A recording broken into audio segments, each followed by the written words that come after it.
მოგესალმებით, ჩვენ ვართ ხაშურის ნამონოხტო საჯარო სკოლის მეთე კლასის მოსწავლეები. დღეს არის 26 მარტი და არის სამეცნიერო კვირეული. ჩვენ გადავწყვეტთ გავუკეთებინა პროექტი დაბალანსებულ კვებასთან დაკავშირებით და ახლა ვიმყოფებით ხაშურის საავადმყოფოში. ჩვენ მოვედით ხაშურის საავადმყოფოში იმისათვის, რომ ენდოკრინოლოგთან ჩაგვეწერა ინტერვიუ და ახლა შევიდეთ და ვკითხოთ, როგორ ფიქრობს იგი ჯანმრთელ კვებაზე. დაბალანსებულ კვებაზე. ხო, შევედეთ. მოგესალმებით, ჩვენ ვიმყოფებით ხაშურის შპს მედიკალ პარკის საქართველოს საავადმყოფო პოლიკლინიკური გაერთიანების ენდოკრინოლოგიურ კაბინეტში ქალბატონ მანანა ცუცქირიძესთან და მოგესალმებით ქალბატონ მანანა, თქვენთან გადმოვა შეკითხვით, თქვენი საზრით რა არის დაბალანსებული კვება? დაბალანსებული კვება გულისხმობს კვების რაციონში საკვები ღირებულების მქონე პროდუქტების გეგმაზომიერად და რაციონალურ შეფარდებას. ისეთ შეფარდებას, რომ არ იყოს ერთ პროდუქტზე ძირითადი აქცენტი, ისეთი საჭირო რაოდენობით შედიოდეს მასში ცილა, ცხიმი, ნახშირწყალი. იმ რაოდენობით, რომელიც აუცილებელია ადამიანის ფიზიკური აქტივობისათვის და მისი ჯანმრთელობის შენარჩუნებისათვის. თქვენი საზრით რა არის ჯანსაღი ცხოვრების წესი? როგორი ჯანსაღი ცხოვრების წესი გულისხმობს სწორ კვებას, ფიზიკურ აქტივობას და სწორ და რაციონალურ შრომას, შრომის რაციონალურ განაწილებას. დღესდღეობით ადამიანები მისდევენ თუ არა ჯანსაღ ცხოვრების წესს? ჩვენ დასამწუხაროდ ჯანსაღი ცხოვრების წესს საზოგადოების ძირითადი ნაწილი არ მისდევს. უმრავლესობა არ არის დაკავებული ფიზიკური ვარჯიშით, ფიზიკური აქტივობით. უფრო დონე ჰიპოდინამიური ცხოვრების რიტმი მისდევენ.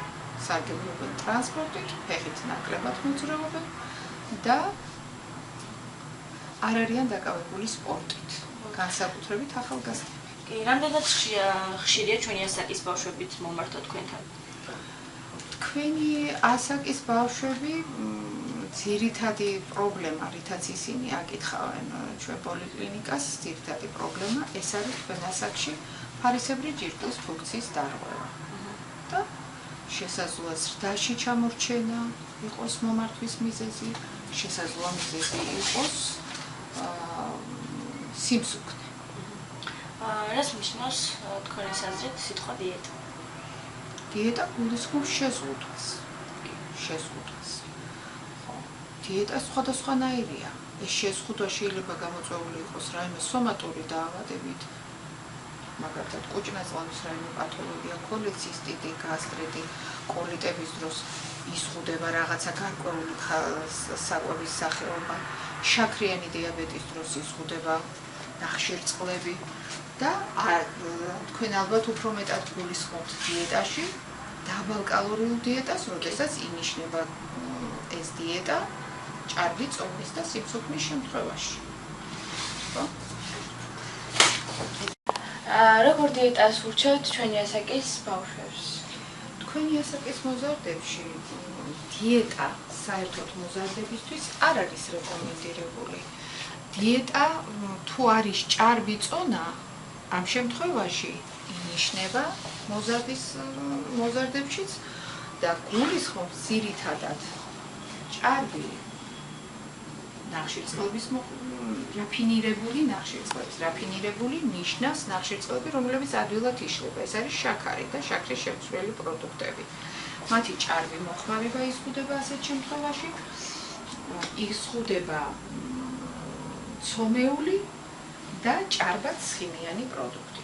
არ შეიძლება მოზარდ ასაკში ცილოვანი შიმშილი, ცილოვანი დიეტა და არ შეიძლება ნახშირწყლების არარაფინირებული ნახშირწყლების შეზღუდვა. ეს არის ხილი, ბოსტნეული.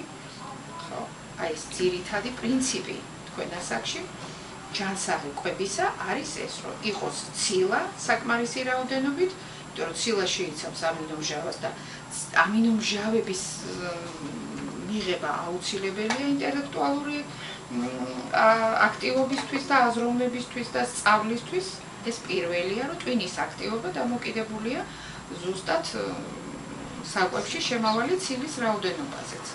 ხო, ამიტომ არ შეიძლება ცილოვანი დიეტა და არ შეიძლება ნახშირწყლების მთლიანად გამორიცხვა კვების რაციონიდან. უნდა შეიზღუდოს ჭარბი ცხიმი, უნდა შეიზღუდოს რაფინირებული ნახშირწყლების სწრაფი შეწოვადი ნახშირწყლები, რომ არ მოხდეს წონის მომატება. დიეტამდე რა გამოკვლევებია საჭირო, რომ დავადგინოთ რა არის სიმსუქნის მიზეზი? სიმსუქნის მიზეზის დასადგენად პირველ რიგში უნდა გამოკვლევა გაკეთდეს, რა თქმა უნდა, საერთო ანალიზი და ფარისებრი ჯირკვის ფუნქციური მდგომარეობა უნდა იქნას გამოკვლეული, იმიტომ რომ ფარისებრი ჯირკვალი განსაზღვრავს წვის აქტივობას ორგანიზმში.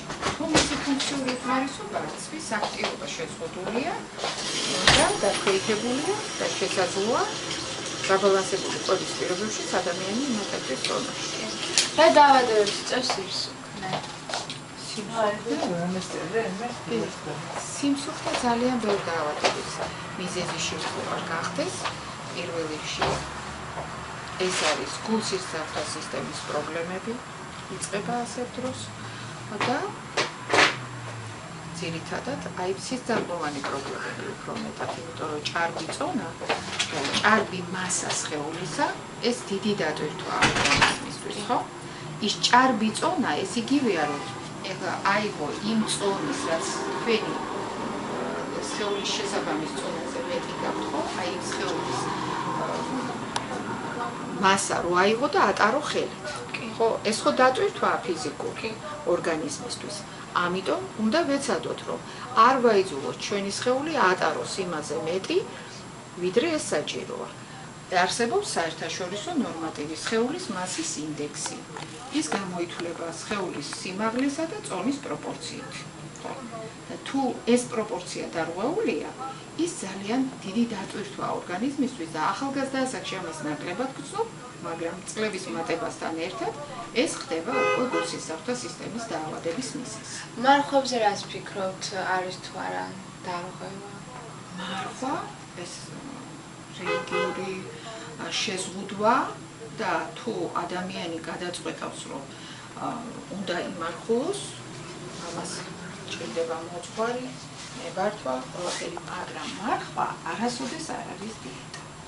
მარხვა არ გულისხმობს დიეტას. მარხვაში ადამიანი პირიქით წონაში იმატებს. იმის გამო, რომ მარხვის დროს გამორიცხულია ცილოვანი საკვები და ძირითადი აქცენტი გაკეთებულია ნახშირწყლებზე.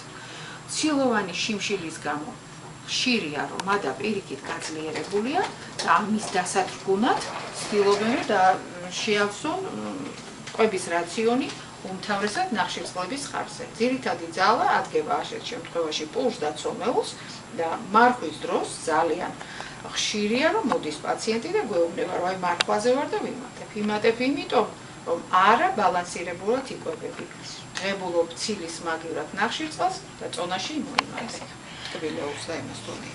რამდენად ხარისხიან საკვებს მივიღებთ დღესდღეობით? ხო, ხარისხზე რაც შეეხება, რა თქმა უნდა, ეს ჩვენი ქვეყნისთვის ძალიან დიდი პრობლემაა, იმიტომ რომ ფაქტიურად წლების მანძილზე ხარისხის კონტროლი ქვეყანაში არ წარმოებდა, მაგრამ ეხლა ამ მიმართულებით უკვე გააქტიურდა მუშაობა და იმედია, რომ არსებობს საერთაშორისო სტანდარტები, შემადგენლობა საკვებისა, მისი შენახვის წესთან დაკავშირებით და აი ეს სტანდარტები ჩვენთან არანაირად ამ ეტაპზე დაცული არ არის.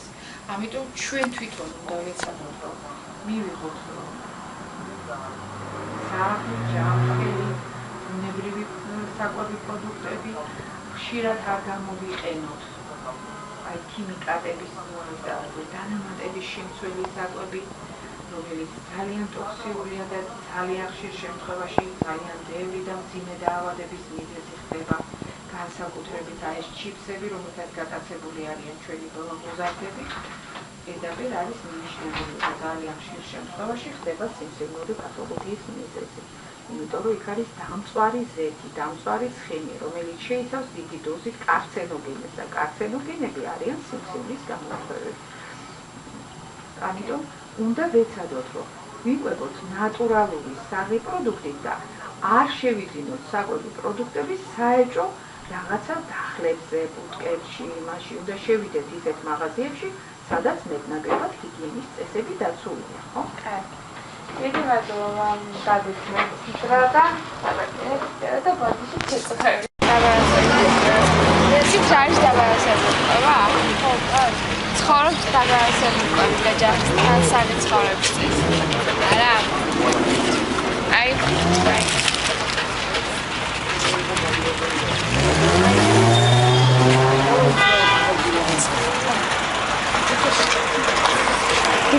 გამარჯობათ, აიღეთ დაბალანსებული ყოფა, იცით რა არის დაბალანსებული?